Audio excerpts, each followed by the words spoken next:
Let me go to this cashless debit card. Here's another absolute mess. You've said it's helped people in the Bundaberg and Hervey Bay areas. Just for our viewers, it'll be scrapped in September under laws to be brought into the Parliament if they can get it through the Senate.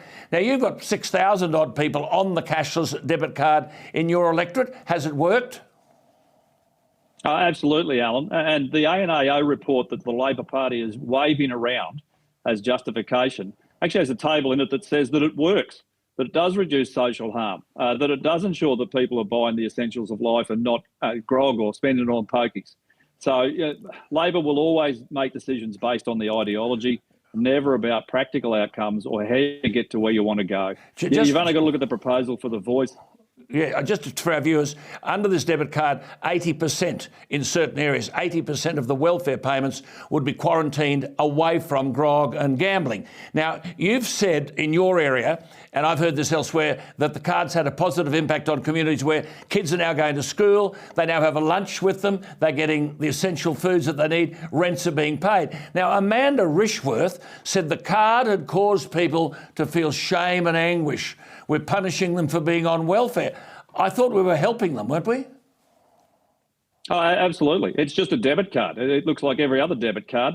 I don't know too many operators at the fish and chip shop that check what sort of card you wave over the FPOS machine. But it's been almost impossible to get data. The Queensland Labor government won't give us anything from education or health or the police.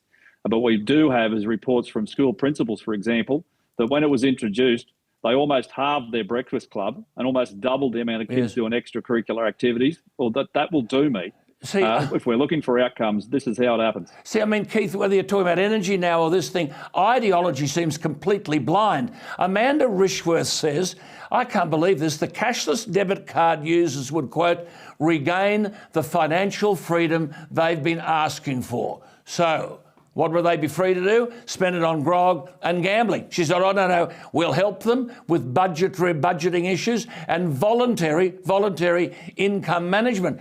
The woman's dreaming, Keith. Well, they're still free to get a job. They can go and be employed and spend their money however they like. But this is support from the taxpayer at a time when people desperately need it. And the concept that you want to spend more than 20% of what's provided by the taxpayer on alcohol or gambling or illicit substances. I mean, is the Labor Party serious? This is what they want? Absolutely. Now, just on this, the government will need all 12 Green senators plus one other for the bill to pass the upper house. I see Sarah Hanson-Young. I mean, they're all drinking something. She said, we shouldn't be making those who are living in poverty, who are the most marginalised, we shouldn't be making their lives harder. I mean, the evidence that you've got, I've got, is that it's made their lives easier.